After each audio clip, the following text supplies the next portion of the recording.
সবকিছু এক ধরনের রাতারাতি পরিবর্তনের একটা মানসিকতা আপনার আমার সবার ভেতরে তৈরি হয়েছে। গুছিয়ে ওঠার জন্য সময় লাগবে, কারণ 15 বছর ধরে যে বিশৃঙ্খলা তৈরি করে যাওয়া হয়েছে সেটা এক মাসে সেটা সম্ভব নয়। পরিবর্তন, এই পরিবর্তনটা চেয়েছিল বাংলাদেশের প্রায় সব মানুষ। সাধারণত পরিবর্তন কখনো একটা রাজনৈতিক দলের পরিবর্তে আরেকটা রাজনৈতিক দল আসে।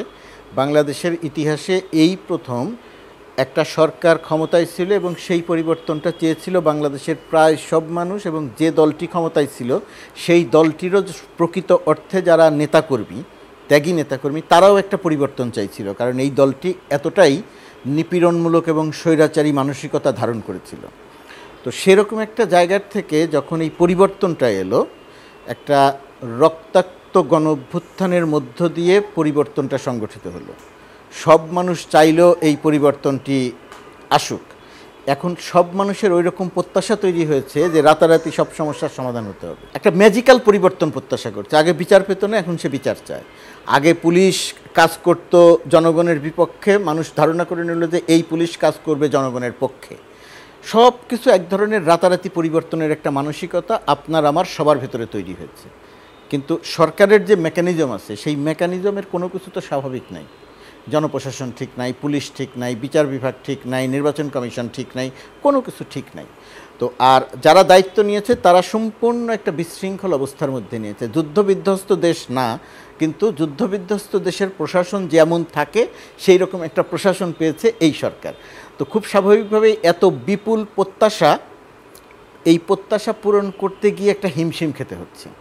মানুষ মনে করছে ডক্টর ইউনূসের সরকার দায়িত্ব নিয়েছে আজকে, কালকে থেকে পুলিশ একেবারে একটা কল্যাণমূলক ভূমিকায় অবতীর্ণ হবে।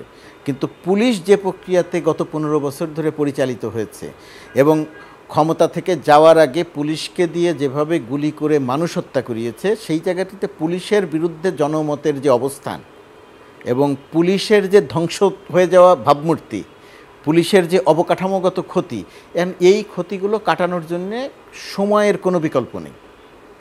সুতরাং আমি মনে করি যে সরকার তার স্বাভাবিকভাবে এগোচ্ছে। মানুষ যে গতি প্রত্যাশা করছে ওই গতিটা পূরণ করতে পারছে না। মানুষের ওই গতির জায়গাটাতে প্রশ্ন তৈরি হচ্ছে।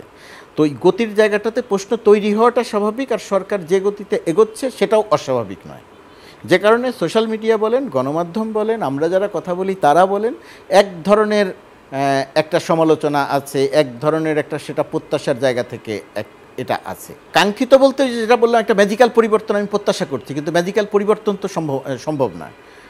সেই কারণেই এটা আমি মনে করছি যে কাঙ্ক্ষিত নয়, কিন্তু কাঙ্ক্ষিত, এটাকে কাঙ্ক্ষিতই বলতে হবে। তার কারণ সময় না দিলে এই কাজগুলো করা সম্ভব না। সময় দিতেই হবে আপনাকে, পুরো প্রশাসন গুছিয়ে তারপরে কাজে যেতে হবে। আপনি খেয়াল করে দেখবেন যে আপনি যদি সরকারের যে কোনো অঙ্গের দিকে একটু লক্ষ্য করেন তাহলে দেখবেন যে কি বলে যে তারা গুছিয়ে ওঠার চেষ্টা করছে এখন পর্যন্ত। এখন আপনি বলতে পারেন বা অনেকেই বলতে পারে যে গুছিয়ে ওঠার জন্য এত সময় লাগবে কেন, কিন্তু গুছিয়ে ওঠার জন্য সময় লাগবে, কারণ 15 বছর ধরে যে বিশৃঙ্খলা তৈরি করে যাওয়া হয়েছে সেটা এক মাসে সেটা সম্ভব নয়।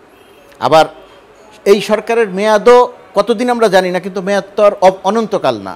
কিন্তু যতদিন মেয়াদ আছে ততদিন মেয়াদের মধ্যে যেহেতু কাজটা করতে হবে, সেই কারণে মানুষের একটা প্রত্যাশা আছে। এই যে মানুষের প্রত্যাশা, আমি সরকারের নীতি নির্ধারক পর্যায়ে কথা বলতে গিয়ে দেখেছি যে মানুষের এই যে প্রত্যাশা আছে তারা এটা জানে।